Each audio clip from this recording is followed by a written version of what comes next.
Okay. Speaking on the Sorova and Cal thing, it's such a shame.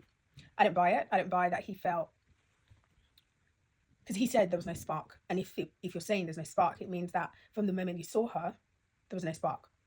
So why go ahead with the living together? Why go ahead with the marriage? Why go ahead for saying yes, the wedding, the 3 months after? Why go ahead with the 5-star honeymoon or whatever holiday? I also said this during the initial discussion. He has this blank look. Therapy. I keep saying it, and I feel like I'm sounding like a broken record at this point. But therapy to really deal with what your emotions really are. I do believe that he went on the show with the full intention of falling in love or finding someone.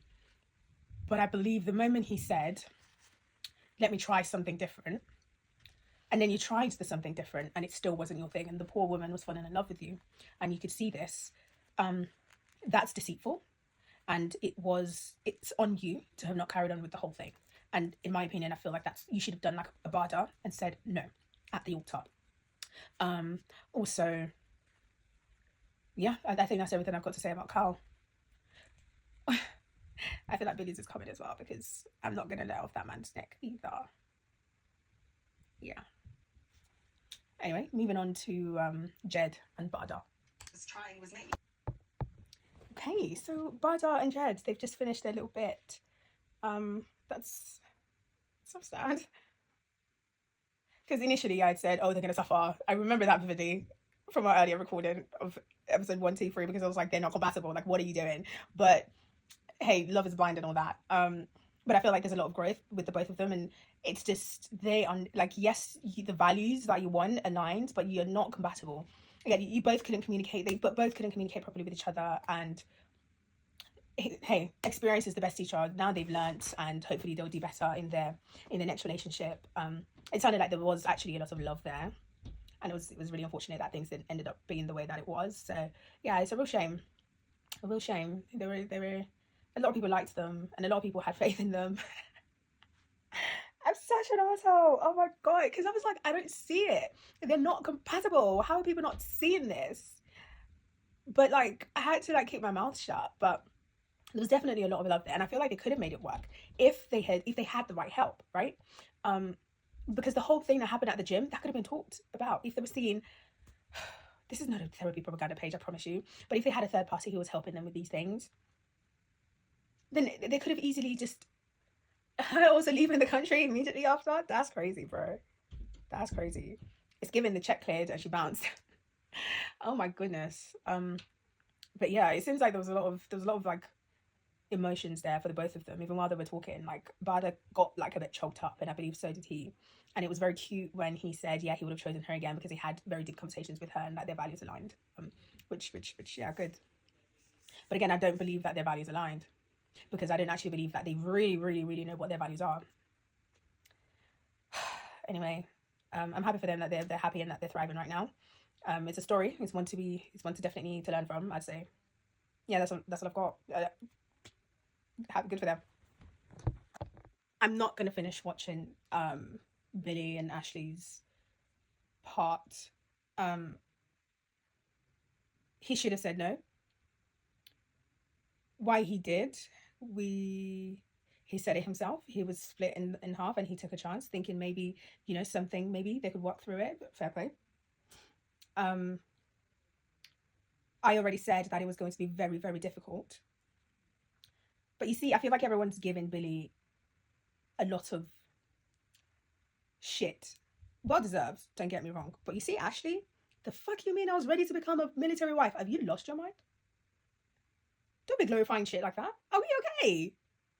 I feel like Ashley has this fantasy in her head, and she needs to stop that, because marriage is not a fantasy. Like, girl,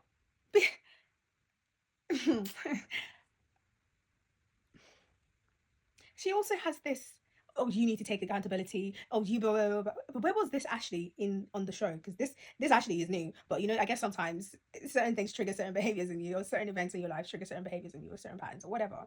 And so she's coming out of her shell a lot more, and she has a lot more to say, which fair play to her. I think before you say that you want love, I think you need to really sit down and dig deep and really think about what you really want and what that's going to look like with the job that you have, how realistic it is with the type of relationships that you're going to have with men going forward, because clearly you and Billy were not able to work something out. I also did, I think I initially mentioned about the whole him compromising and she felt like she was the one having to compromise all the time. You started it, bro. You started it in the pods. You started compromising in the pods, big man. Like, you gave him the thumbs up that he could do this over you. He could walk all over you because you number one compromiser, president general amongst the compromiser. That's what you are, innit? Because that was why, because he was going to break up with you and then you compromised. So he thought, hey, she'll keep compromising. Eventually she's going to leave her job and blah, blah, blah, blah, blah, blah. But apparently there was no spark there either. Nah. Anyway, turns out that him and Carl have been in cahoots since December. They must have started messaging each other around that time that, oh, this Christmas fucking sucks. I'm sorry, I wasn't there. I'm just playing. Anyway, I'm not surprised. I don't know why people were gasping in the hall. Why are you so surprised? Like, the man barely said yes, mate. There was a whole 6 months, so they weren't gonna. What? You people are actually stressing me out. Anyway. Point is, I'm happy that they're not together because they clearly hate each other right now. And she was fucking in La La Land throughout the entire thing. I'm not gonna lie, I don't think she was really there. Like, honestly, she wanted it so bad, and I understand. Like, I get it. You want someone, but someone at what cost, babe? Oh, anyway, that's what I've got to say. Nothing really, honestly, nothing. Because there's not one thing that they said that surprised me. Ashley, what are you talking about? Don't piss me off.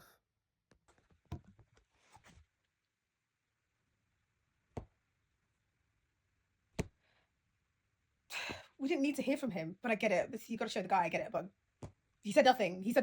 He was so bitter about it when they had the little reunion. He had bare loads to say to Javin, but now that the cameras are on him, he's not saying anything, really. He was received. How people watching this show?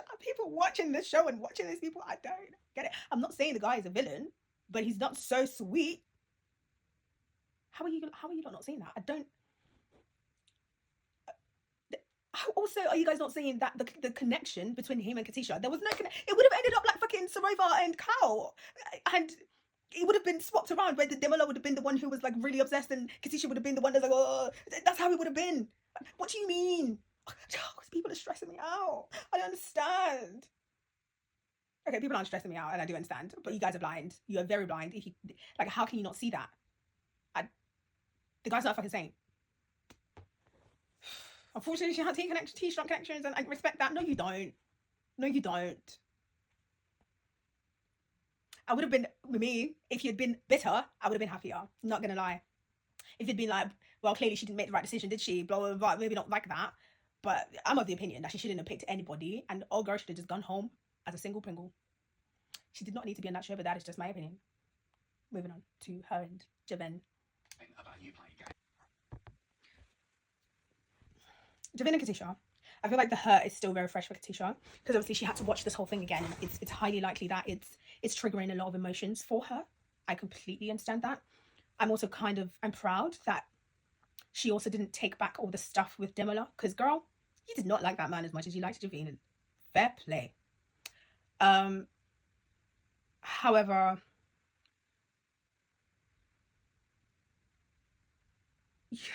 you didn't need to hear that he was with Sophie all night, in my opinion, because you were so upset that he even left to go out that night. That wasn't even discussed so far that I've heard anyway.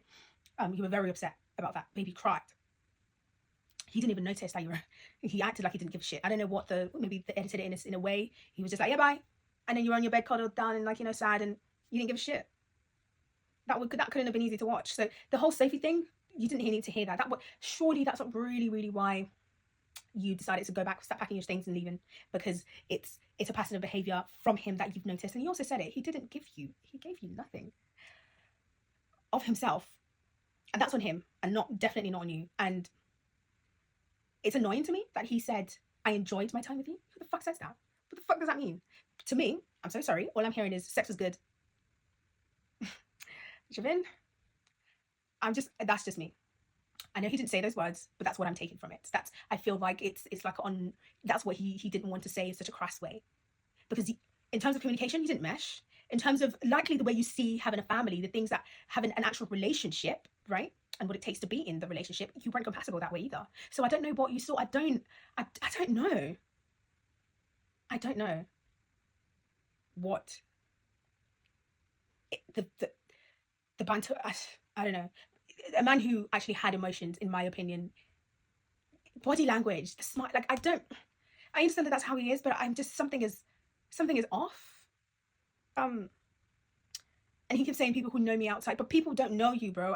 Like they don't know you from a can of paint or from a can of tuna. Is that what they say? Like we're holding you accountable for what we saw on the television. We can't know anything else. And I'm happy you said you're sorry, I think, or you take accountability for the whole Sophie thing, because and then you said, oh, if you guys want to take it that way. No, we're not taking it that way. You guys are fucking flirting. Oh, I'm a jokey person. Jokey as a fiance. Have you lost the plot? Anyway.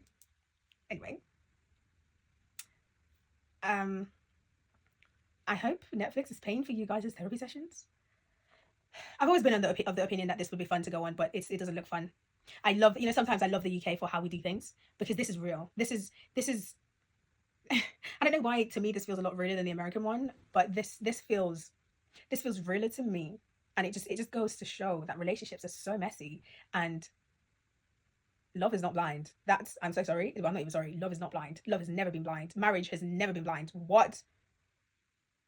It was the amalgamation of wealth. That's why marriage exists. It's never been blind. It's only as of recent, right after the Second World War. I'm not going to go into a history lesson and all that jazz. But anyway, love is not blind. So I just recorded. Turns out I wasn't recording, and I'm pissed off. What did I say about Kieran and Megan? They're very cute. I love that their relationship, that they're communicating with each other. That's great. Clearly they both align in the way that they see the world, in the way that they communicate with each other, and the things that they like. I'm glad that they were able to get over the fact that Megan had an issue with his job. He explained it. She had a better understanding of what his job was, and clearly they moved past it. They met each other, and apparently he doesn't game when she's there, which I don't know. At some point, you guys are going to have to figure something out with that, because if it's the way he decompresses, he needs to get a room, like a game room, and then you guys need to allot times where you guys can do certain things and do house chores, stuff like that. You find a way. You guys talk and stuff. You'll be fine. Jesus Christ, I keep fucking giving advice. I'm so sorry, guys. Fuck am I? Anyway, Sophie, I'm happy that she is seeing a therapist, and that her relationship with her mother is going a lot better due to her going to see a therapist. And I'm happy that she's working on that, because that can't be easy. Because in therapy, it's not easy. Anyway, you really have to face yourself, and it's not easy. And I'm happy that she's there, and I'm also happy that she's taking accountability. Sometimes everyone thinks that therapy fixes everything in your life. It doesn't. It's actually a lot of work that you physically have to do, behaviors that you would have to change as well. It's not easy, especially if it's something that's ingrained in who you are and your personality. It's really not easy. So good for her for doing that, and yeah, I'm happy that she will eventually go on to do hopefully bigger and better things in her career and in her life. Going back to Megan and Kieran, I think I'd mentioned earlier that the earring thing, he needs another one. That would be cute, like Emma's husband. What else? Oh yeah, I also said the Miniminter thing as well. I can't get it out of my head. He looks like the guy. He really, I don't know, maybe it's just me, because I don't hear other people talking about it, but he reminds me of Simon from The Sidemen. Like, does anyone else see? Anyway, maybe it's because they're gamers and they're both white, and maybe it's the shape of the head. I don't know. I think it's also the way they talk as well. They have this specific, I don't know, something, but maybe it's just me, and maybe I'm saying things. But yeah, they seem the couple. I'm happy that they're happy. Then they're working through things. They both want families. But they're going to get a dog before that. The housing situation, how they fix that, I think I already mentioned that. And yeah, that's all I've really got to say. I'm happy for the couple. And then I said the rest of the cast needs to send the invoice of the therapist to Netflix, so that Netflix can pay for it, because it's trauma. Anyway, is anyone excited for season 4? I wonder what the casts are like, because I'm assuming that they're going through theirs right now, so that'll be interesting. They showed us Freddie and her face and Demi, that they were on that dating show. I'm never going to watch it. I have zero interest in the show. I even forget the name. That's how irrelevant it is. Yeah, good for them. What else did I say? Yeah, are you guys going to be looking at, what did you guys think? Yeah, were you guys surprised about any of the couples that ended up not being together? Were there any surprises? I wasn't surprised. In fact, I think everybody had a happy ending, in my opinion. And I'm looking forward to the France, Love is Blind. I want to know what our cousins over the pond sit outside. I want to know what they're doing. I've seen the little trailer. I'm like, the French get down. The French get down. So anyway, I want to know what the French are doing. Would anyone else be watching? Because I certainly will. And that's all, folks. This one better be fucking recording. Otherwise, I'm giving up for the night.